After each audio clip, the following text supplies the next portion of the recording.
وإذ يرفع إبراهيم القواعد من البيت وإسماعيل ربنا تقبل منا إنك أنت السميع العليم.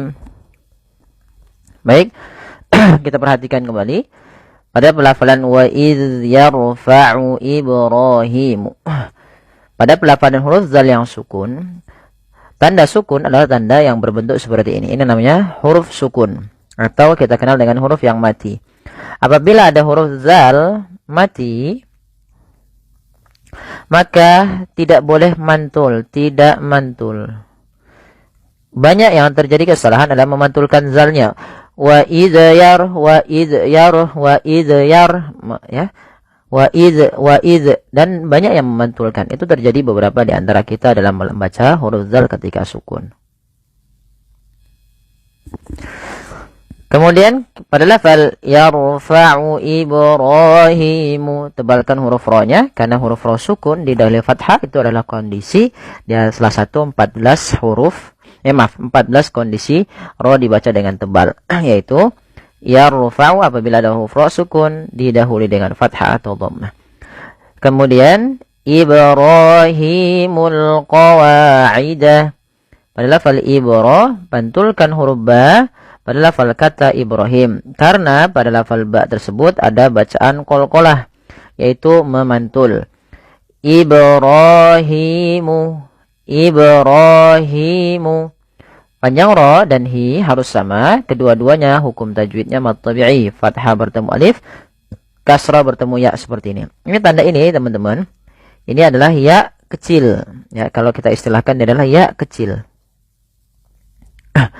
Kemudian pada lafal al-qawaidah, alnya alif lam qamariyah, jelas suara lamnya. Qawaidah, wa mad tabi'i lagi harus sama bunyi wa dan Ibrahimu, ya, roh dan hi sama.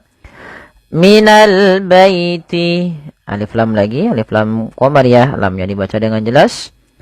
Wa Ismailu, Ismailu, nah di sini sunnya sukun, yaitu kita kenal, ya, sin itu punya sifat hamas, yaitu mengalirnya nafas. Is, ya, alirkan is.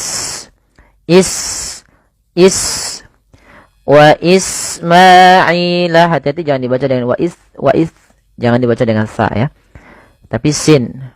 Wa Ismaila wa Ismailu rabbana taqabbal minna.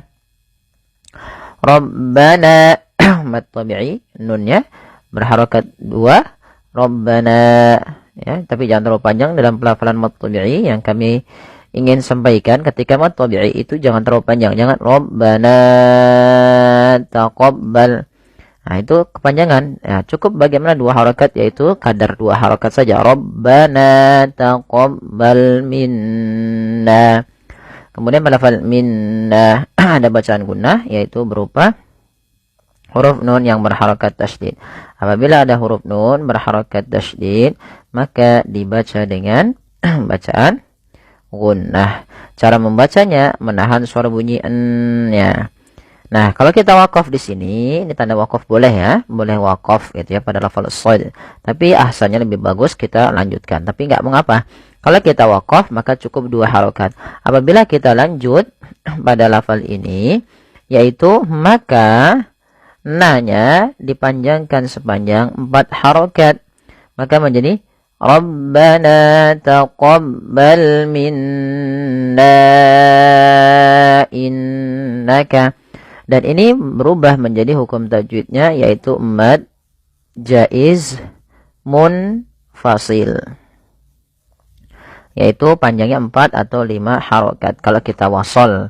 Tapi kalau kita waqaf, kita berhenti, cukup 2. Kemudian innaka sama, tidak hanya cukup dibaca innaka, tapi perlu ditahan suara gunnahnya 2 harokat. Innaka antas sami'ul alim. anta, ikhfa hakiki, suara nunnya samarkan ke ta dan tidak boleh dijelaskan, tidak boleh anta, tapi anta, anta, langsung ke makhraj daripada huruf ta. Innaka antas sami'ul alim. As-sami'u, ada bacaan alif lam syamsiyah yang dimana alif dan lamnya tertulis tapi tidak dibaca sehingga diidghamkan kepada huruf shin. Ya, kepada huruf sin. Ada juga yang mengistilahkan dengan idgham syamsiyah, yaitu diidghamkan ke huruf sin sehingga sinnya berharakat tasydid. Sami'u mad tabi'i, ul alim alif lamnya alif lam qamariyah alim. Nah, di sini alimnya yaitu mad arid lisukun. Baik, kita coba ulang lagi ya teman-teman agar lebih mudah gitu ya, cepat pahamnya. Wa idh yarfa'u Ibrahimul qawa'ida minal baiti wa Ismailu rabbana taqabbal minna innaka antas sami'ul alim. ربنا واجعلنا مسلمين لك ومن ذريتنا أمة مسلمة لك وأرنا مناسكنا وتب علينا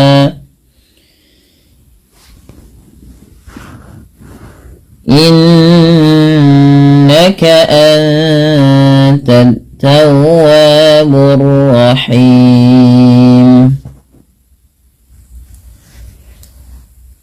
Baik teman-teman, kita perhatikan pada lafal Rabbana waj'alna. Pada lafal Rabbana di sini lafalna ada bacaan mad tabi'i. Mad tabi'i juga dikenal dengan mad asli. Mad tabi'i merupakan mad yang terjadi apabila adanya huruf berharokat fathah bertemu dengan alif. Kemudian kondisi yang kedua, adanya huruf berharokat kasrah bertemu dengan huruf ya sukun. Dan kondisi ketiga, apabila dhammah bertemu, huruf berharokat dhammah bertemu dengan waw sukun. Maka apabila ada tiga kondisi ini, maka ya kita namakan dengan bacaan mad tabi'i dan dipanjangkan dua harokat. Kemudian hati-hati dalam membaca mad tabi'i, banyak terjadi kesalahan dalam membaca mad tabi'i. Di antara salah satu kesalahannya adalah ia memanjangkan kadarnya lebih daripada dua harakat. Misalkan Rabbana waj'alna muslimaini, ini lebih dari dua harakat cukup. Bagaimana kadar dua harakat? Kadar dua harakat hanya menaikkan suaranya sedikit saja. Rabbana waj'alna, seperti itu. Kemudian pada lafal waj'alna, pantulkan bunyi suara pada lafal huruf jim yang berharokat sukun. Apabila ada huruf dia berharokat sukun, tandanya seperti ini. Wabil khusus beberapa huruf diantaranya huruf jim, maka ia perlu dipantulkan. Beberapa kesalahan yang terjadi adalah tidak memantulkan bunyi suara huruf jim, ya, yaitu misalkan waj'alna, ini tidak memantul. Nah, ini salah, harusnya dia memantul. Waj'alna, na mad tabi'i fathah bertemu alif, yaitu dua harakat. Muslimaini laka wa min dzurriyyatina, ada huruf dzal, ada huruf nun yang dia diwarnai dengan warna hijau dan dia tidak berharokat, artinya nunnya sukun, datang setelahnya huruf dzal. Maka ini cara membacanya, hukum tajwidnya adalah dengan membaca dengan bacaan ikhfa. Ikhfa yaitu menyamarkan bunyi suara nun kepada huruf setelahnya, dan dia cara membaca izhar, kata para ulama, membaca di antara izhar dan idgham. Kalau izhar itu jelas, kalau idgham itu memasukkan, maka ikhfa di antara keduanya, yaitu masukkan ke dzal, ya, nun ini ma'mum tapi disamarkan ke dzal. wa min dzu, seakan-akan langsung menafalkan daripada huruf zalnya, sembari ditahan. Wa min dzurriyyatina, ya, dzurriyyatina, hati-hati jangan dibaca zu ya, tapi dia huruf zal kecil. Kemudian tekan pada lafal huruf ya, jangan hanya sekedar dzurriyyatina gitu ya, tapi jangan dzurriyyatina, tapi tekan ya-nya dzurriyyatina, dan dia ya itu huruf lin yang dimana ditekannya dengan lembut.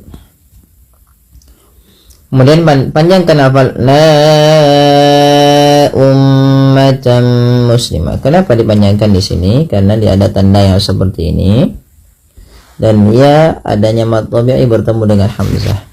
Maka apabila ada mad tabi'i bertemu dengan hamzah, maka panjangnya sepanjang 4 atau 5 harokat. Nah, dan di sini kita hukumi dengan bacaan mad jaiz munfasil. Mad artinya panjang, jaiz artinya boleh, munfasil artinya terpisah. Nah, kita ambil dari kata yang terpisah di sini, yang dimaksudkan apabila ada mad tabi'i seperti ini. Nah, kemudian ada hamzah, hamzahnya terpisah bukan pada satu kata, di lain kata. Maka kita lihat di sini hamzahnya di lain kata, maka panjangnya tetap 4 atau 5 harokat, tapi posisi hamzahnya saja yang dilihat. Nah, maka panjangkan dulu nanya sepanjang 4 atau 5 harokat baru dilepaskan. Kemudian ummatan muslimah. Lafal umma di sini mimnya berharokat tasydid dan berwarna hijau. Artinya ia bacaan gunnah dan perlu ditahan dalam pelafalannya. Ya, umma tidak langsung dilepas, ummatan muslimatan, dan ini kita kenal dengan bacaan gunnah. Ummatan, kemudian tanwin ketemu dengan mim. Apabila ada tanwin bertemu dengan mim, maka tanwinnya dimasukkan ke huruf mim, tidak lagi terdengar bunyi ummatan muslimah, tapi diganti dengan huruf mim, dan ini kita kenal dengan bacaan idgham bi gunnah. Maka ummatan muslimatan lak. Kemudian ada tanwin bertemu lam, ini juga idgham, tapi dia kita kenal dengan idgham bila gunnah, tidak disertai dengan penahanan sebagaimana idgham bi gunnah. Kemudian wa arina manasikana wa tub alaina. Tiga na ini, na, mana, skana, ini tiga-tiganya mad tabi'i, fathah bertemu alif. Kemudian wa tub alaina, ba qalqalah, wajib memantul, tidak hanya sekadar wa tub alaina. Kalau hanya wa tub alaina maka salah dan tidak ada pantulan. Nah, kemudian juga ada terjadi kesalahan di dalam membaca qalqalah, yaitu menambahkan hamzah. Contoh wa tub alaina, ini juga salah. Yang benar adalah dia memantulkannya tanpa berhenti, tanpa menambahkan hamzah. Ya, contohnya wa tub alaina, sesuaikan dengan makhraj dan sifat dari huruf ba. Kalau kita waqaf pada lafal alaina, maka nanya di sini dibaca dengan mad tabi'i.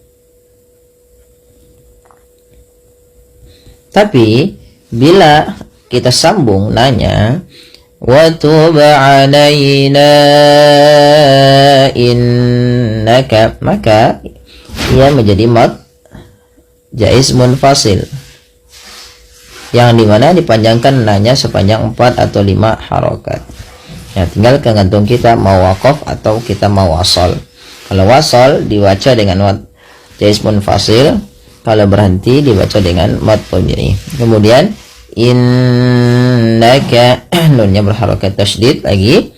Ada nun tasydid atau mim tasydid dibaca dengan bacaan gunnah. Cara membacanya menahan bunyi suaranya sepanjang 2 harokat. Innaka, tidak hanya sekadar innaka, tapi ditahan. Anta, anta. Ya, ada bacaan ikhfa hakiki, nun mati bertemu ta, 2 harokat sambil ditahan gunnahnya, sambil ditahan bunyi suara dengungannya. Anta, bukan anta, tapi anta. Anta tawwabur rahim. Lafal him ada bacaan mad arid disukun. Mad arid adalah mad yang terjadi karena adanya sukun arid. Sukun arid itu apa? Sukun yang madnya disebabkan karena apa? Karena ada huruf sukun. Sukun apa? Sukunnya bukan sukun asli. Awalnya rahimu dimatikan menjadi rahim. Nah, sebelum huruf sukun arid ini ada huruf mad berupa alif, waw atau ya. Maka dinamakan mad arid sukun. Panjangnya boleh 2 harokat, boleh 4 dan boleh 6. Tapi kita ngambil yang 4 harokat. Baik, kita coba ulang dari ayat awalnya. Rabbana waj'alna muslimaini laka wa min dzurriyyatina ummatan muslimatan laka wa arina manasikana wa tub alaina innaka antat tawwabur rahim.